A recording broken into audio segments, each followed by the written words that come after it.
Hi అండి అందరికీ. ఆనందాలకు సంతోషాలకు నిలయమైన లక్ష్మీ నిలయం ఛానల్కు స్వాగతం సుస్వాగతం. ఈరోజు గురు పౌర్ణమి కదండి. సో గురు పౌర్ణమి సందర్భంగా ఒక బాబావారి సన్నిధిలో జరిగినటువంటి కొన్ని సన్నివేశాలను, కొన్ని మంచి విషయాలను, అంటే బాబా మనకు చేసినదేమిటి అనే విషయాల్ని ఈరోజు కొన్ని విషయాల్ని మీతో షేర్ చేసుకుందామని మీ ముందుకు వచ్చేసా. ముందుగా అందరికీ గురు పౌర్ణమి శుభాకాంక్షలు. ఆ బాబా గారి కృపా కటాక్షాలు మనందరిపై ఎల్లవేళలా ఉండాలని ఆశిస్తూ ఈ యొక్క వీడియోని మొదలు పెడుతున్నాను. ఓం శ్రీ సాయిరామ్. ఇక విషయంలోకి వెళ్లే ముందు అసలు బాబా గారు ముందుగా సాయిబాబా ఎన్ని దశాబ్దాలు ఇక్కడ అవతార కార్యక్రమం కొనసాగించారు అన్న విషయాన్ని తెలుసుకుందాం. షిరిడీలో శ్రీ సాయిబాబా 6 దశాబ్దాలు తమ అవతార కార్యం కొనసాగించిన కాలం మన దేశ చరిత్రలోనే కాక ప్రపంచ చరిత్రలోనే అతి కీలకమైన యుగం. సంకుచితమైన మతదృష్టితో చూస్తే సాయిబాబా అవతార కార్యం యొక్క విస్తృతి అతి స్వల్పంగా మాత్రమే అర్థమవుతుంది. ఒక వంక ఆయన తమను దర్శించే ప్రతి భక్తుని జీవిత సమస్యలు కనిపెట్టి తమ అనుగ్రహంతో పరిష్కరించారు. వేరొక గ్రామంలో కొలిమిలో పడబోయిన పసిబిడ్డను రక్షించడానికి షిరిడీలో సాయి ధునిలో తమ చేయి పెట్టారు. అంతేకాకుండా జామ్నేరులో మైనతాయి ప్రసవ వేదన పడుతుంటే గుర్తించి సకాలంలో ఆమెకు విభూది పంపి రక్షించారు. నాగ్పూర్లో కాకా దీక్షిత్ తమ్మునికి జబ్బు చేసిన పుట్టింట ఉన్న మహల్సాపతి భార్యకు మెడవాచిన గుర్తించి రక్షిస్తున్నారు. షిరిడీలో వాడలో భక్తులేమి చర్చించుకుంటున్నారో బొంబాయిలో కాకా మహాజాని అతని ఆసామి అయిన సేట్ ఢాకర్సే ఏమి చర్చించుకుంటున్నారో ఆయనకు తెలుసు. వీటికి తోడు ప్రతిరోజు గంగా ప్రవాహంలా షిరిడీలో వారిని దర్శించే భక్తులందరినీ విసుగు విరామము లేకుండా ఆయన ఆదరిస్తుండేవారు. ఈ విధంగా భక్తులను అనుగ్రహిస్తూ భక్తుల కష్ట నష్టాలను తీరుస్తూ బాబావారు మనకు ఎల్లవేళలా తోడుగా ఉంటూ మన సమస్యలన్నింటినీ కూడా బాబా తీరుస్తారు. బాబా ఒక్కరిని నమ్మి ఎంతగానో పూజించి ప్రార్థిస్తే తప్పక మనకు బాబావారు కృపా కటాక్షాలు అందించి మనకు ఉన్న సమస్యల నుంచి మనల్ని తప్పక బయట పడవేస్తారు. ఈ రోజున గురు పౌర్ణమి సందర్భంగా బాబావారి పారాయణంలో మొదటి అధ్యాయంలో కొన్ని మంచి సంఘటనలు, అంటే బాబావారు వలన ఎంత మంచి మేలు భక్తులకు కలుగుతుందో అనే సంఘటనలను మీతో షేర్ చేసుకున్నాను.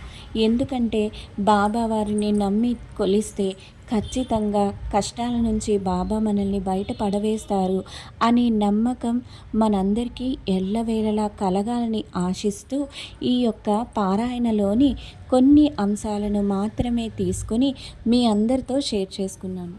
ఇక గురు పౌర్ణమి సందర్భంగా గురువులను గురించి మనం తెలుసుకుందాం.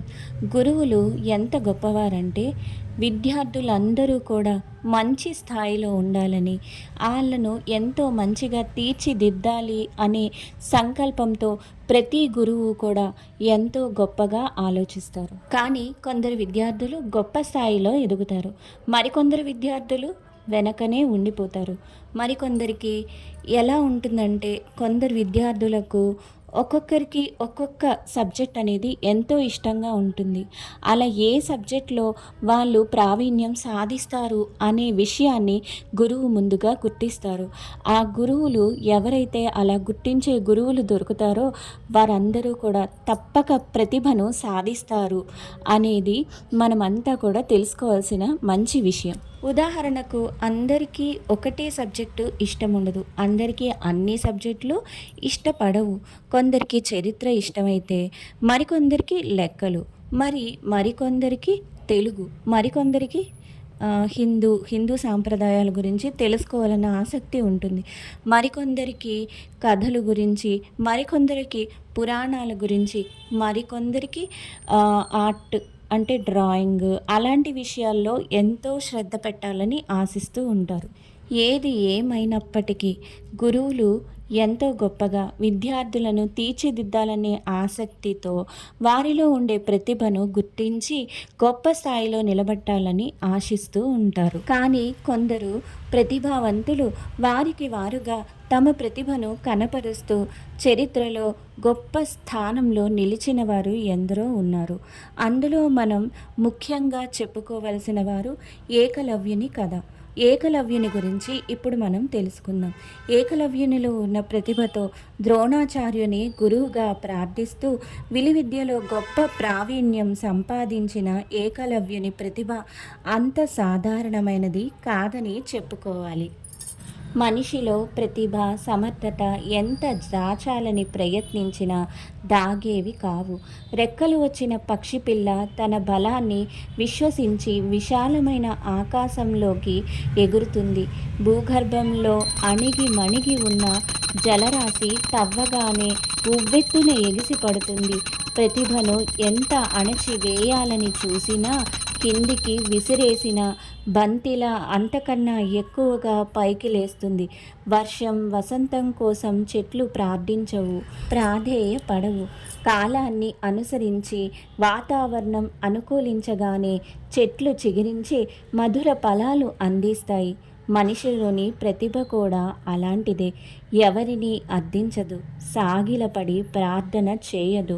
చీకటిని చీల్చుకుని సూర్యుడు ఉదయించినట్లు అవకాశం రాగానే తన ప్రతాపాన్ని అంతటా వ్యాపింపచేస్తుంది. కొందరు ఎదుటివారిలోని ప్రతిభను తమ అనుభవంలో నిశిత పరిశీలన దృష్టితో గుర్తించి ప్రోత్సహిస్తారు. ఇక్కడ ఉదాహరణకు ఒక చిన్న విషయం మీతో షేర్ చేస్తాను. పోతనలోని కవితా ప్రతిభను గుర్తించి శ్రీరాముడు స్వయంగా భాగవతాన్ని ఆంధ్రీకరించమని ఆదేశించాడు. అంత రాముడే పలికించాడని పోతన నిగర్వంగా చెప్పాడు. ఈ విధంగా శ్రీరాముడు నిశిత పరిశీలనతో పోతనలోని ఉన్నటువంటి ప్రతిభను గుర్తించారు. అదేవిధంగా గురువులు, తల్లిదండ్రులు తమ పిల్లల్లో ఉన్నటువంటి ప్రతిభను గుర్తించి పిల్లలను ప్రోత్సహిస్తారని ఆశిస్తూ ఈ వీడియో ఇంతటితో ముగిస్తున్నాను. మరో మంచి వీడియోలో కలుద్దాం.